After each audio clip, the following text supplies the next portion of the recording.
O pesquisador e escritor Paulo Henrique de Figueiredo lança a obra que revela fatos desconhecidos da vida de Allan Kardec e conduz o espiritismo para a libertadora doutrina dos espíritos.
Olá, boa noite, querido irmão Vanderlei.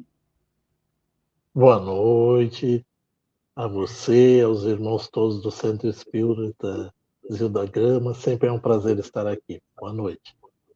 Muito bem, nós também temos um prazer imenso em recebê-lo mais uma vez no Zilda Gama. E para nós é sempre aquela alegria renovada. Nós agradecemos imensamente.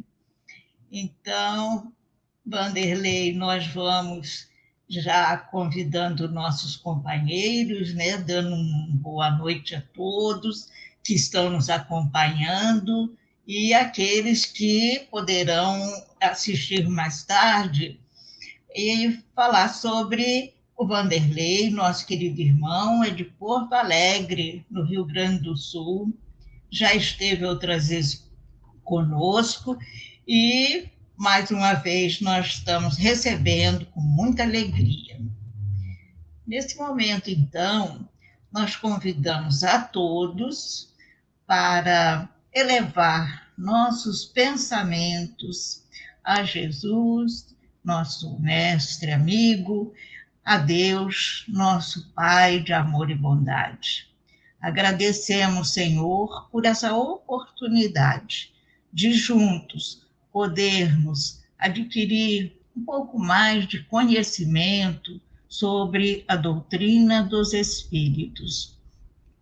Que o nosso irmão Vanderlei possa concluir aqui o seu trabalho, que preparou com tanto carinho, e que nós estejamos com o coração e a mente abertos para compreender aquilo que ele trouxer para nós, e que ele seja inspirado, seja acompanhado dos bons espíritos, da nossa mentora Zilda Gama, e que ele, então, possa transmitir aquilo que preparou para nós. Agradecemos, Senhor, e que todos aqueles que estão nos acompanhando, ou aqueles que assistirão mais tarde, recebam todas as bênçãos de Deus, nosso Pai. Que assim seja, graças a Deus. Então, Vanderlei, é todo seu aí a palavra. Muito obrigado pela acolhida. Quando vocês me convidam para alguma atividade aqui e que eu possa estar presente, sempre é com muita alegria e com muita vontade de também repartir com os amigos os ensinamentos que Allan Kardec trouxe para nós na formatação da doutrina espírita. Assim é que vamos também rogando aos irmãos, aos amigos presentes, aqueles que futuramente virão a nos ver e ouvir, que possamos elevar os nossos pensamentos, fazer as nossas rogativas para que Jesus permaneça em nossas mentes e em nossos corações durante o transpor desse tempo em que aqui estaremos. Na proposta da noite de hoje, vamos buscar os caminhos aos quais a doutrina espírita nos aponta sobre a consciência espírita ou a consciência do espiritismo. Allan Kardec, quando houvera, por sua vez, transcrito dos ensinamentos dos espíritos e através dos estudos efetivados para trazer as obras que formam o compêndio da doutrina espírita, em todas as atividades em que ele participou, ele sempre partia do simples para o complexo, do conhecido para o desconhecido. E essa lembrança que trago aqui hoje, ela é importante porque não tem como nós tratarmos, trabalharmos com a relação da consciência espírita se nós não compreendermos inicialmente aquilo que já é de domínio dos homens, né? Que é referente à consciência. E esse domínio, ele tem para nós um significado próprio. A consciência que guarda no seu íntimo as vivências e os conhecimentos adquiridos. Leon Denis, no livro O Problema do Ser, do Destino e da Dor, também vai trazer a sua palavra sobre a relação da consciência, apontando agora o elemento que a doutrina espírita coloca no centro de tudo para nós, que é o espírito. Vai dizer ele, consciência é o centro da personalidade, permanente e indestrutível, que persiste e se mantém através de todas as transformações do indivíduo. Não é somente a faculdade de perceber, mas também o sentimento que temos de viver, de agir, de pensar e querer. Ora, inicialmente nesse conceito, agora velado pela filosofia espírita, Leon Denis vem trazer essa relação de que a consciência é o centro da personalidade. Nesse aspecto, não é a persona, que seria o homem, mas a personalidade, o espírito, a imortalidade. E ela vai se mantendo através de todas as transformações do indivíduo. Então, veja, aqui já tem uma informação bastante consistente sobre essa relação do princípio da evolução do espírito das suas mais variadas encarnações. Pois em cada uma delas, nós vamos percebendo e aprendendo e guardando na consciência esses ensinamentos que são, como diz Leon Denis, indestrutíveis.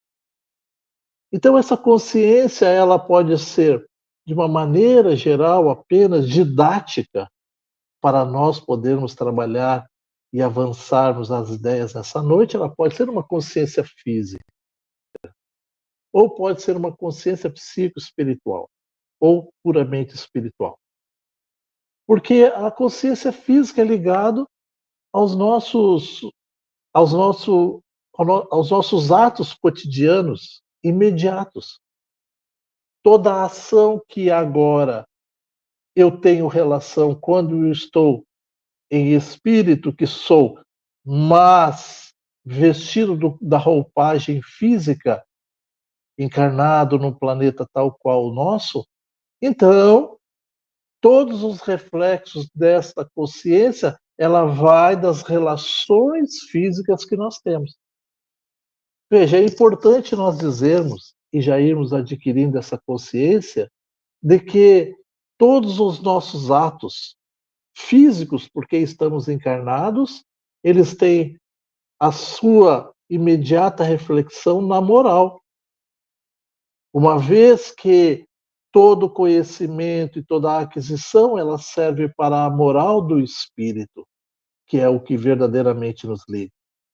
Já a consciência psíquica ou espiritual, psique-espiritual, ou como eu apenas gosto de dizer, espiritual, nós temos aqui as vivências subjetivas de cada um de nós.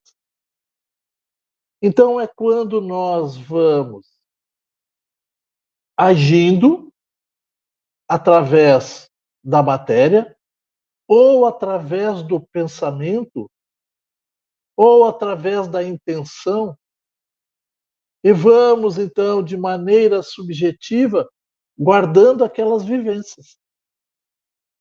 Veja, pequeno exemplo só para nós pensarmos.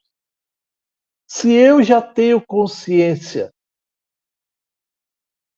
de algum fato, vou pegar aqui um fato moral espírita.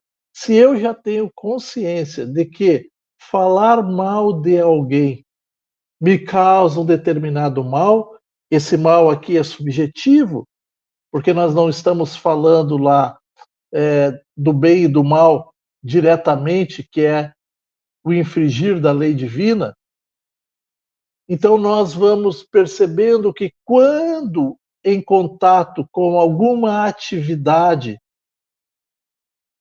no transcorrer da nossa própria existência, e que está relacionado com alguém, por exemplo, falando mal de uma outra pessoa, ali nós já temos, então, na consciência do mal que faz falar mal de alguém, mesmo que não sejamos nós. Então nós vamos guardando na consciência essas condições para que nós possamos evoluir. Então vejam, esse é o primeiro ponto que nós vamos pensar. Mas no nosso meio espírita há uma questão muito interessante. Porque quando nós tratamos entre nós, os espíritas, de uma maneira geral, ou de uma maneira mais apropriada, quando discutimos essa questão de moral, de evolução, alguém logo lembra uma questão que é a de número 621, que está lá no nosso Livro dos Espíritos. Porque essa pergunta, ela tem um significado inicial que nós vamos lendo-a e já logo refletimos de maneira direta. Mas vejamos, a pergunta é a seguinte: onde está escrita a lei de Deus? Onde está escrita a lei de Deus? E a resposta é na consciência. Então, logo quando nós vamos pensando sobre esta questão,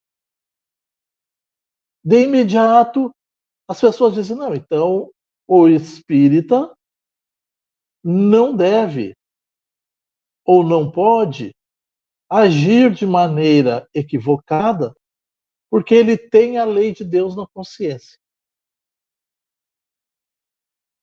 E aqui estabelece então um paradigma.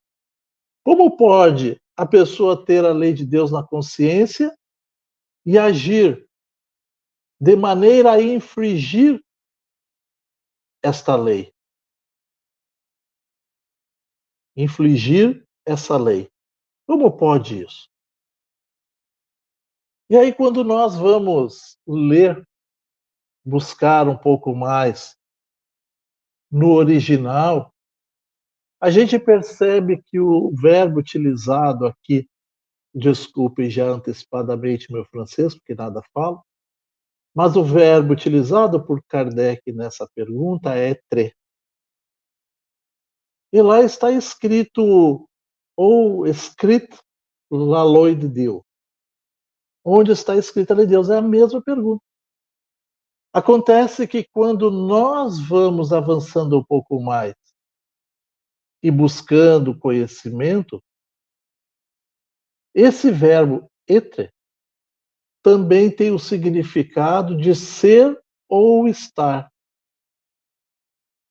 Comparativamente, que a maioria de nós já domina, é tal qual o verbo to be, que serve para ser ou estar. Então aqui não sabemos agora imediatamente, mas nós vamos trabalhando essas questões na noite de hoje, qual o significado que Kardec houvera colocado à pergunta. Mas já conseguimos compreender um pouco mais pelas que vêm logo após. Então veja, onde está escrita a lei de Deus seria o verbo, ou o verbo também serve onde é escrita a lei de Deus. E um apontamento que nós temos é na questão 622, uma vez que a resposta 621 é na consciência.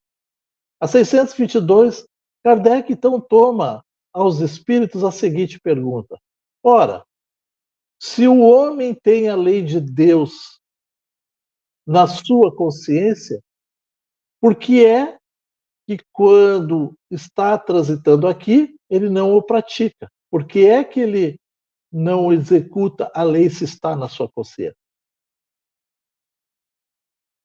E os espíritos então vão responder: porque esquecera. Fora preciso que alguém viera lhe lembrar para que novamente retomasse e adquirisse os valores necessários. Então veja, se ela estivesse realmente escrita na nossa consciência, não teria como nós esquecer. Mas enquanto ela é escrita, nós vamos adquirindo por nossos próprios esforços o conhecimento, o entendimento e a prática dessa lei. Então o Espiritismo vem com essa proposta de esclarecimento através do entendimento que cada um de nós busca. Quando Kardec vai definir a doutrina espírita, ele diz que o Espiritismo trata do espírito e suas relações. As suas relações anteriores, as suas relações posteriores, as consequências e as relações atuais. Então, quando nós começamos a compreender essa relação que o próprio Kardec coloca em O Livro dos Médiuns, quando ele literalmente diz que o Espiritismo é a ciência que estuda a origem e a destinação do espírito e suas relações. Então, nós vamos assim percebendo que algo há para que nós possamos também fazer. E nós vamos então buscando aqueles fundamentos básicos que a doutrina espírita nos fala para podermos avançar. Entre os fundamentos que nós encontramos, vou citar apenas 5 aqui para nós darmos sequência ao nosso estudo, e não obrigatoriamente nessa ordem, porque os 5 são de tal importância e é um conjunto de fundamentos para podermos avançar. Temos Deus. E quando temos Deus como um fundamento da doutrina espírita, ele vai além daquilo que até então nós conseguíamos compreender ou conceber. Mas ainda assim, quando os amigos espirituais respondem a Kardec, na primeira pergunta do Livro dos Espíritos, que é Deus, já nos traz, inicialmente,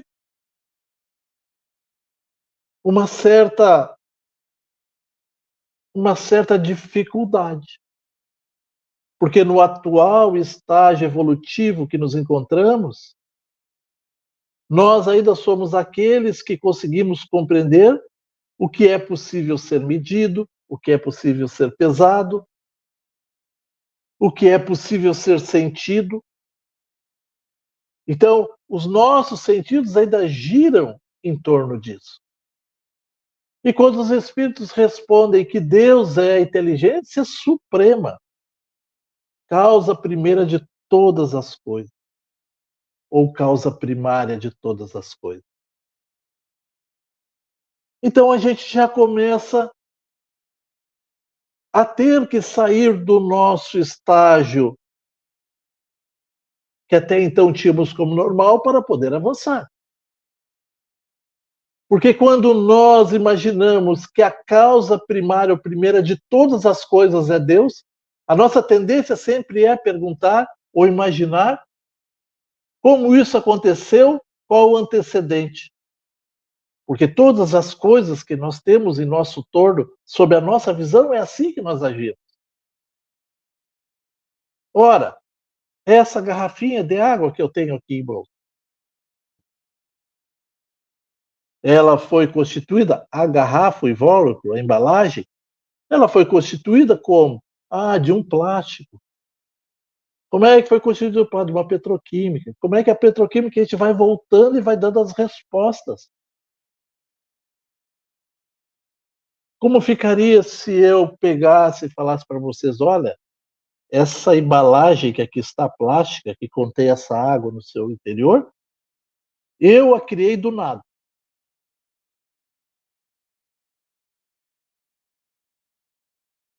Então veja, certamente o nosso entendimento foge a essa relação. Porque a nossa tendência é pensar assim, não, mas Deus pegou alguma coisa, não, mas se ele é causa primária ou primeira, ele é o supremo de tudo. Inteligência suprema, então alguém pode pensar e suprema. Quando nós vamos estudar, por exemplo, a escala espírita, a gente vai entender que há os espíritos de terceira ordem, há os espíritos de segunda ordem, há os espíritos de primeira ordem. Os espíritos de primeira ordem são os espíritos puros. E é uma das perguntas uma das colocações que ali vai inserida, né? São aqueles que compreendem Deus, mas não são aqueles que fazem por si só o que Deus faz. Então a gente vai percebendo essa relação que um dos fundamentos da doutrina espírita é Deus. Mas a partir de Deus a gente já tem uma consequência quando nós assim concebemos.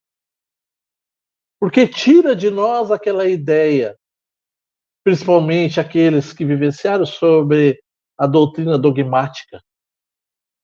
Muitos de nós,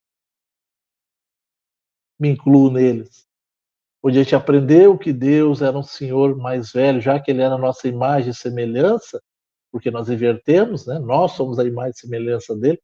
Então a gente já pensou assim, bom, se Deus é que nem nós, então certamente ele tem muita idade, ele é enrugadinho, ele é um velhinho, tem um cajadinho e fica cuidando de tudo que nós fizemos.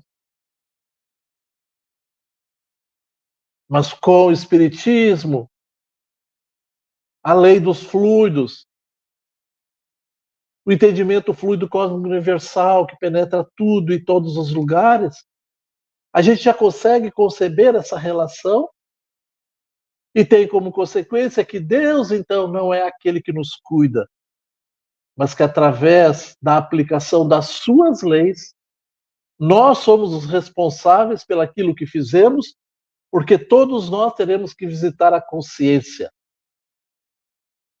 E em consciência, cada um de nós não tem como negar o fato vivenciado, a experiência vivenciada, a intenção requerida por cada um de nós em cada um daqueles momentos. Então já nos traz essa consequência imediata. Fala da imortalidade da alma. Ou seja, o espírito imortal que somos, uma vez que eterno é Deus, eterno é o que não tem início nem fim, imortal é o que tem início, mas não tem fim, não morre. Então, o espírito imortal que somos vai carregando desde o início na concepção do Criador até adquirir a perfectibilidade que nos é possível. E imoral, a evolução é infinita. Mas alguém há de se preocupar? A imortalidade da alma, quando chegarmos a espíritos puros, o que faremos? Porque já não temos mais como, não precisamos mais e nem reencarnaremos em corpos mais grosseiros, tais quais os nossos. E alguns ficam preocupados. Mas é que o aprendizado moralizador, esse é infinito.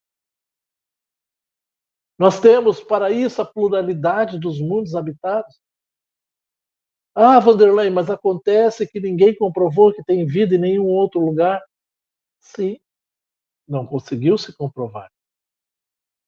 Porque veja só, a mesma sonda que foi ao espaço procurar vida, surpreendentemente, no ano de 1993, quando giravam em torno da Terra, também identificou que aqui não tinha vida. Porque os elementos de busca são materiais. O espírito pode reencarnar em outros mundos, adaptado às características fluídicas ou materiais do próprio mundo. Se os mundos habitam todos os mundos, se os espíritos, melhor dizendo, habitam todos os mundos são habitados por espíritos. Então nós vamos alargando essa condição quando vamos lendo, por exemplo, na Revista Espírita Allan Kardec, dialogando com espíritos que já habitam outros locais. Mas a gente muitas vezes fica preocupado porque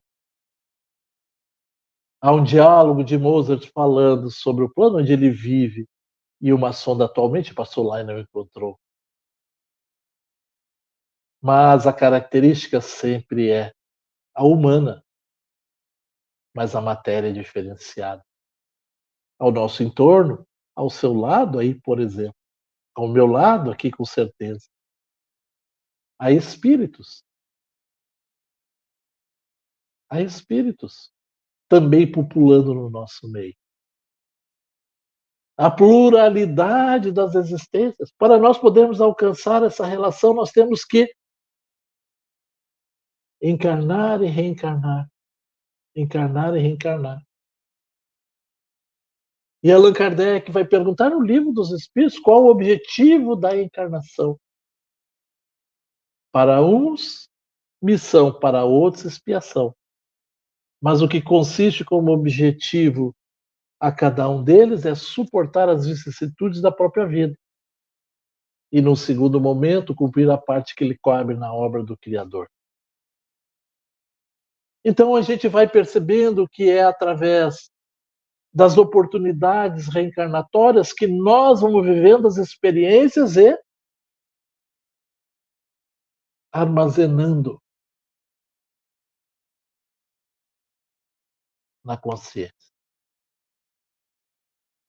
E é claro que um ponto fundamental da doutrina espírita, sem o qual a gente não conseguiria, principalmente nós, os espíritas, é a mediunidade. Que são as relações possíveis entre o mundo dos espíritos e das almas, vamos colocar assim. Então é quando os espíritos nos trazem as lições necessárias para podermos evoluir, para podermos compreender aquilo que muitas vezes, através dos nossos esforços, nós buscamos e não temos, mas não alcançamos êxito, mas é através da mediunidade dos espíritos mais evoluídos é que nós vamos então recebendo-a. Então veja, Essa consciência, principalmente a consciência espírita, como nós vamos obter?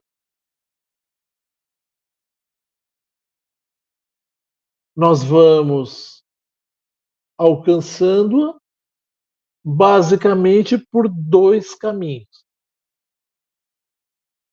Pelo caminho da observação, e vai dizer Allan Kardec no livro, não se espante com essa palavra estudo, porque ela pode acontecer pela observação, pelo diálogo, pela explanação. Então, nós estamos aqui, por exemplo, nessa nossa live, praticando. Através do estudo, através do conhecimento desses princípios, por exemplo, esses que eu acabei de citar anteriormente,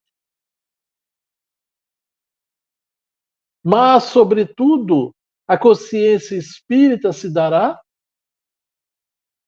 quando percebermos a finalidade do espiritismo.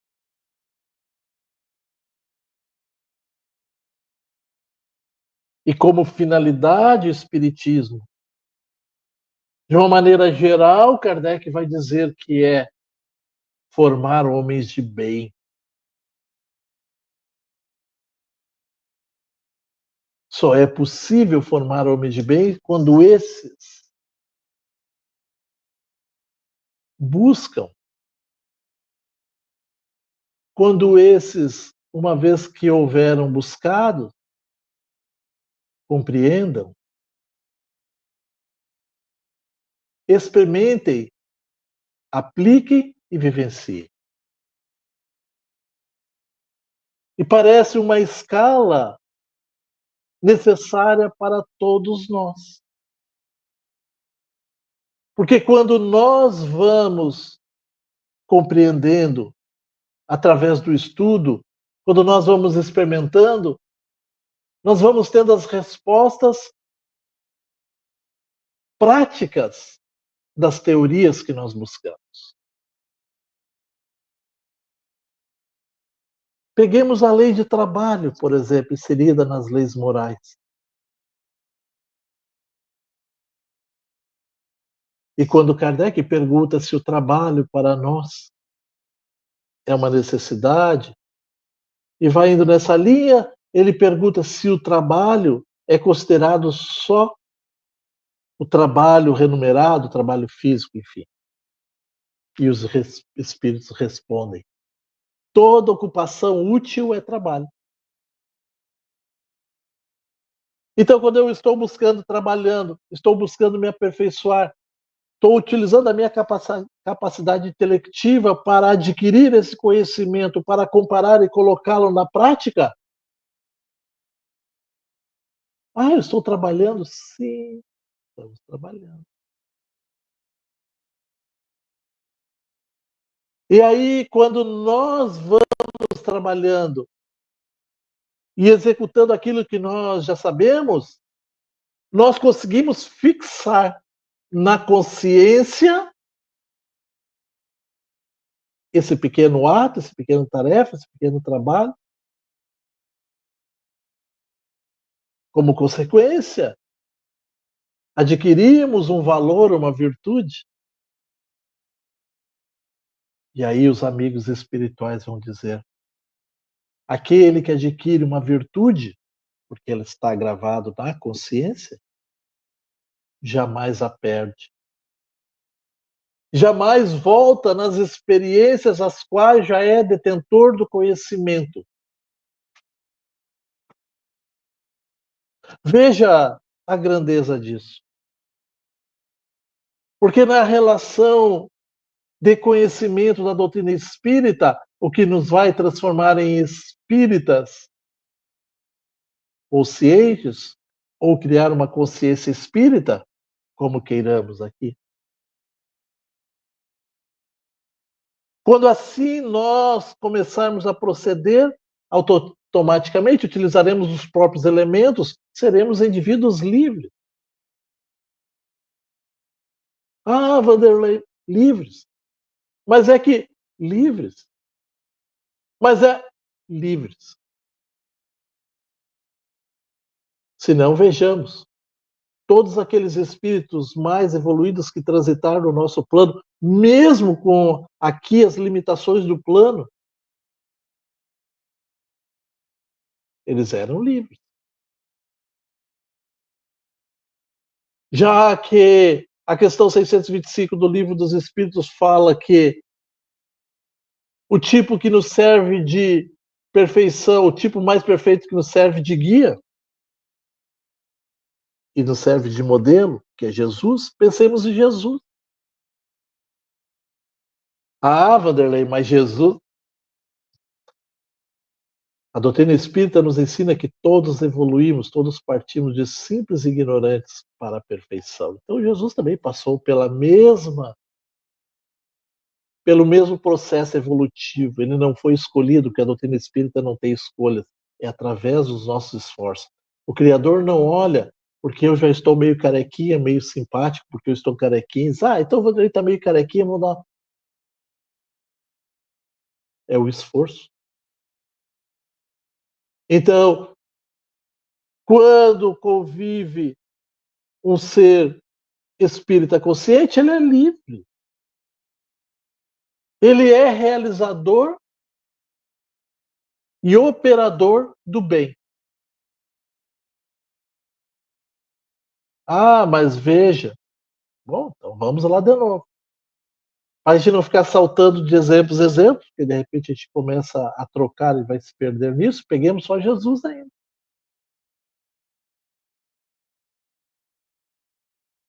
Até porque, quando nós estamos estudando aqui, a busca da consciência não se dará nesta consciência espírita, não se dará apenas nessa existência, mas é no conjunto de existência e os esforços que empreendemos para chegar lá. Então chegaremos também, mas então quer dizer que nós seremos como Jesus operando do bem? Sim. Sim. Para isso teremos que nos sustentar e domar as más tendências. Trocarmos os vícios pelas virtudes. Assim, então, consciente, buscaremos alcançar aquilo que nos seja possível. E que hoje nós sabemos que, dentro da escala espírita que eu citei, é nós chegarmos a espíritos puros. Chegaremos todos? Sim, chegaremos todos. Então peguemos como instrumento o que Kardec vai propor. Ele fala que para nós podermos adquirir a consciência espírita é o estudo. E aí ele vai pontuar lá na questão 685A, no meio dela, na resposta. Não nos referimos, porém, à educação moral pelos livros, porque a educação moral pelos livros muitas vezes deixa a pessoa apenas polida.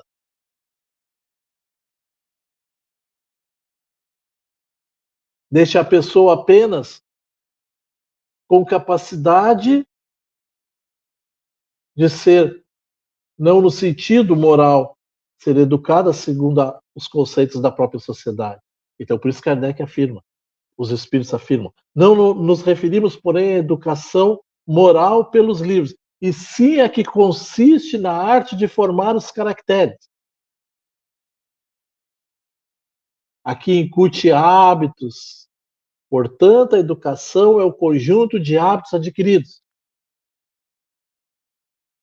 Esses hábitos adquiridos, eles vão gravados em nossa consciência pelo esforço que cada um de nós realize e pelo mérito que tenhamos. Então, é claro que Kardec sempre vai falar sobre a educação e os espíritos também. Em uma outra questão, apenas para complementar, para aqueles que depois queiram buscar aprofundar-se, a número 796. Só a educação pode reformar os homens. Então não precisarão mais de leis tão rigorosas, porque uma questão está ligada à outra. Então o foco é a educação. Aquela de formar os caracteres. Como é que forma os caracteres? Esses caracteres estão ligados ao caráter de cada um de nós.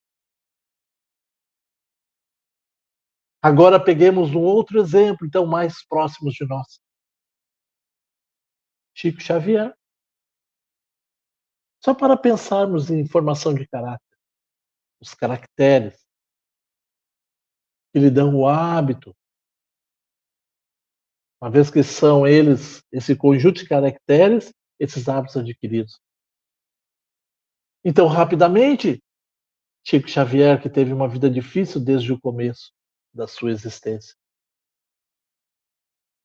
e trabalhou o tempo todo até aposentar-se, e que psicografou mais de 400 livros, e que doou todas essas obras. E quantas vezes fora inutilmente, porque não sabiam aqueles que se aproximavam dele. Inutilmente. Chico, mas você tem direito aos direitos autorais desse livro? Então ele doava, ele dizia, como posso receber se isso não é meu? Eu não escrevi nenhuma palavra, fui apenas o instrumento. Sou apenas o médium. É porque já tinha em si adquirido os hábitos, os bons hábitos, que fora essa educação que, ao longo do processo evolutivo e os esforços que empregou, ele veio adquirir. Quantos são aqueles que no nosso mundo atual, nos dias de hoje, temos médiuns presos porque não adquiriram ainda esses bons hábitos através da educação e preferiram, por exemplo, usufruir de algo que nem era seu, uma vez que aquilo que vem pela mediunidade não é nosso. Então, para isso, no nosso caso e no caso de todos aqueles que estamos evoluindo, é necessário o esforço.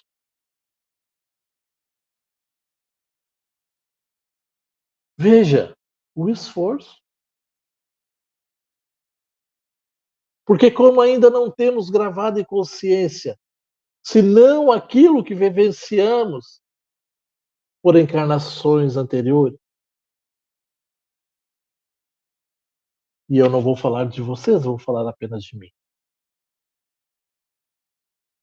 Porque veja, um conhecimento que eu já tenho em consciência de que a doutrina espírita, ela diz-nos, e eu sei disso, que a cada encarnação nós vamos, através dos esforços que façamos em cada uma delas, evoluindo um pouco mais, melhorando um pouco mais, se é que me entende. Então veja, se não houver esse entendimento e esse esforço, então acontece que retardarei em consciência o meu próprio estado. Então o esforço é necessário. A gente lê no Livro dos Espíritos, por exemplo,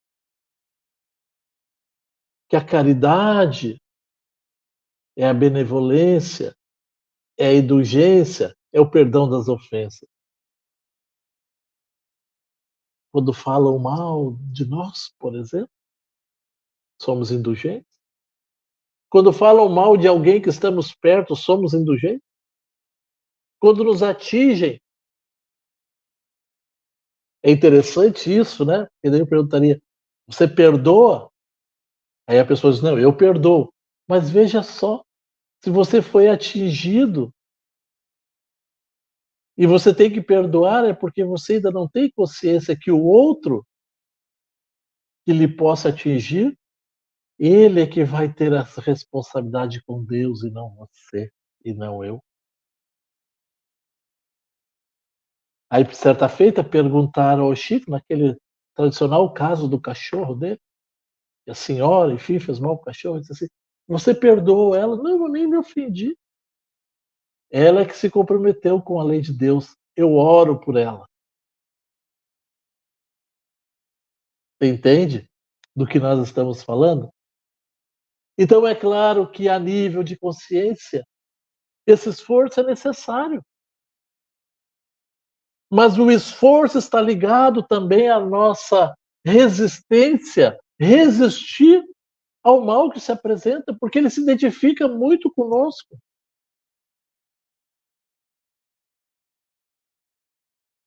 Ele se identifica muito com as minhas próprias ações. Porque quando é para nós fazermos o verdadeiro bem, ainda é para nós uma dificuldade.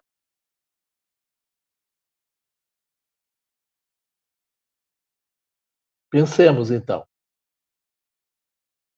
Pensemos. Quando a gente ouve, por exemplo, uma fofoca qualquer, que nos interessou. E tem fofoca que nos interessa, tem fofoca que nos interessa, mas fofoca é fofoca. Nos interessou. E a gente fica por ali, no entorno, ouvindo. Aí, se preciso for, a gente já pergunta alguns detalhes, assim, saber. Como é que foi mesmo? Me conta bem detalhe, como é que foi? Falou mal mesmo, disse isso, disse aquilo. E a gente fica aqui com uma certa satisfação. A gente fica ali meia hora, uma hora conversando sobre isso. Mas se nos pedem para orar por esses envolvidos na fofoca que a gente ouviu, a gente pensa assim, nossa. E alguns até dizem, mas será que eu vou perder 15 minutos para resolver? Então a gente tem o tempo todo para aquelas coisas que nos satisfazem, porque a gente não resiste. Ah, Vanderlei, mas daí a vida vai ficar muito chata. Será? A alegria dos espíritos superiores é fazer o bem pelo bem, é ver o progresso de todos. E nisso se satisfazem. Por isso, trabalham sempre pelo bem de todos. Será que para eles é chato? Então, essa é a questão. O esforço é sim uma ferramenta para nós, mas nós temos que ter a resistência. Porque se nós não resistirmos aquilo que é vicioso, não vamos adquirir as experiências necessárias para dali advir as virtudes. A virtude que é uma qualidade moral particular. Alguém que está me ouvindo aqui pode estar me vendo. Pode ser muito bom, não tem problema nenhum. Não tem como transmitir para mim essa sua bondade. Eu tenho que adquirir a minha própria. A minha bondade, se seguir as regras estabelecidas em acordo com a lei divina, ela será igual à sua, igual a de todos. Então, essa questão, essa relação, essa qualidade, essa virtude, ela é moral e particular. Então, virtudes são todos os bons atos adquiridos pelo desenvolvimento que tenhamos através dessa educação e que levam as criaturas, ou todos nós, às circunstâncias da própria vida.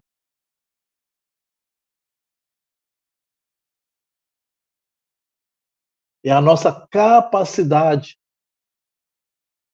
que adquirimos de fazer o bem. Então nós vamos automaticamente alcançando o conhecimento e a consciência espírita através desses passos. Vamos estudando para conhecer. Vamos ouvindo e vamos trabalhando com esse conhecimento através da filosofia espírita, o que aqueles muitos dizem, são as opiniões. Mas é elas que vão nos fortalecendo nas relações para nós termos atitudes. E quando temos atitudes, nós vamos mudando o nosso comportamento individual, independente de qualquer coisa. E quando mudamos o nosso comportamento individual, também alteramos o nosso comportamento junto aos grupos. Mesmo que os grupos não mudem com relação a nós, mas nós mudamos. Aquele que já está imbuído do conhecimento e das relações e da consciência espírita, esse vai tendo seu comportamento onde quer esteja único.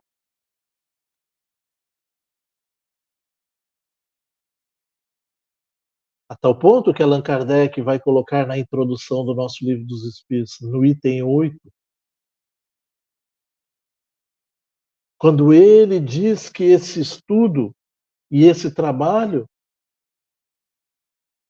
ele vai fazer um comparativo com as relações humanas. Ele diz: quem quer, quem deseja tornar-se versado numa ciência, e a doutrina espírita é uma ciência, tem que estudar metodicamente, começando pelo princípio, acompanhando o encadeamento e o desenvolvimento das ideias, para poder absorvê-las, para poder avançar. Então, é claro que são esses alguns dos requisitos para nós podermos compreender. A doutrina espírita nos mostra que não é através da paralisia. A paralisia, conforme citei lá no começo, quando diz: mas eu não vou me preocupar porque está escrita na minha consciência a lei de Deus. Na 621, mas na 626, os Espíritos vão dizer que as leis de Deus, elas estão no livro da natureza. Está em toda parte para ser adquirido. Então, conquistar a consciência espírita é fazer da doutrina espírita a nossa filosofia de vida. Ela está ligada à relação da fé raciocinada que está lá no nosso Evangelho. Adquirir a consciência espírita é ter coerência com a prática e o conhecimento. É comportar-se tal qual aquilo que teorizou. É ter uma vivência social de igual teor e valor. Porque os valores adquiridos através das virtudes são a pedra fundamental para todos nós. Conquistar a consciência espírita, e quero colocar assim, conquistar a consciência espírita, é se comprometer com a doutrina, é fazer dela a filosofia da nossa vida em todos os momentos. Quando a gente fala comprometer-se com ela, nós estamos dizendo: vamos aguardando em nossa consciência, porque o compromisso é nosso. A consciência espírita é para nós libertador. Não basta apenas que nós saiamos a praticar alguns atos sem consciência daquilo que fizemos, mesmo que sejam bons. Há uma frase muito comum aqui no Rio Grande do Sul, que diz o sentido de que aquele que caminha em frente, mas não sabe aonde está indo, não sabe onde vai chegar, por consequência. Então, a doutrina espírita é esse manancial de ensinamentos para todos nós. Se nos empenharmos com esforço, com resistência, se utilizarmos os parâmetros da doutrina espírita através da sua filosofia, que é a expressão mais bela e que tem as consequências morais onde quer estejamos, vamos demonstrando a nossa consciência espírita. Muitas vezes, comparativamente, quando estamos, não virtualmente, mas quando estamos presencialmente, a gente ouve uma exposição, a gente se embeleza, a gente se eleva, a gente tem vontade, mas a gente não se conscientizou que aquilo é o primeiro passo. Tanto é que a gente volta para as nossas atividades da vida e volta igual. Busquemos com os nossos esforços alcançar esse conhecimento libertador. E com certeza inscreveremos e escreveremos a lei divina através dos ensinamentos dos Espíritos na consciência. E uma vez ali, nossas atitudes serão daqueles que vivem tal qual o que aprenderam. E aí poderemos dizer: já estamos vivenciando com a consciência espírita que conseguimos, que conquistamos, que alcançamos. Dia chegará que todos nós, unidos por um só pastor e tocados pelo um só Senhor, seremos todos alegria, felicidade, todos vivendo sob a lei de Deus, sob o império do bem. É o dia que as consciências não terão mais nada, senão a do dever cumprido. Aí seremos homens de bem. Fiquemos em paz, pensemos, trabalhemos, amemos sempre. É o que os amigos espirituais esperam e contam com cada um de nós. Fiquemos bem, agradecidos, e cerramos aqui. Oh, meu querido irmão, muito obrigada por esse trabalho tão esclarecedor e que nós guardemos bem aquilo que você falou, que é preciso esforço, que é isso que nós não podemos nos esquecer e, e chegaremos lá, conforme você acabou de falar. A doutrina espírita aquela, é aquela doutrina que nos liberta e nos ensina o verdadeiro caminho. Nós agradecemos muito, foi muito bom todos os pontos que você abordou. Ficamos muito felizes.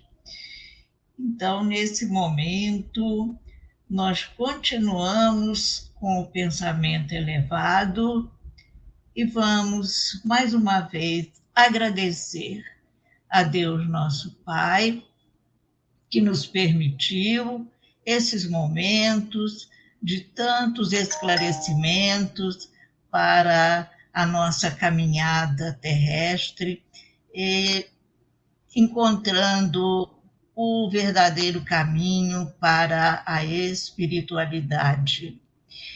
Agradecemos ao nosso irmão por esse trabalho tão importante que é a nossa consciência.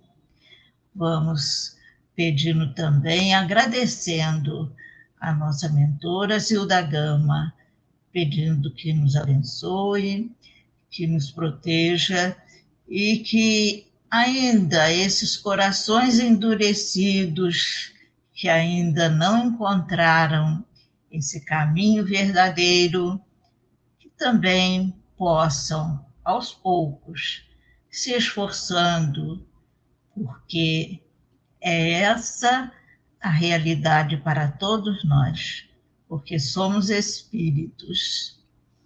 E assim, agradecemos a Deus mais uma vez, a Jesus, pedindo que nos abençoe a todos. Que assim seja, graças a Deus. Então, querido irmão, leva nosso abraço com muito carinho e muito agradecimento. Muito obrigada. Eu que agradeço sempre o carinho e o convite dos amigos. Fique também com o meu abraço virtual. Isso. Mas logo estaremos juntos. Parece que, mesmo longe, mas parece que nós estamos assim, bem juntinhos, né? O coração está batendo juntinho. Graças a Deus. Obrigado. Fica com Deus.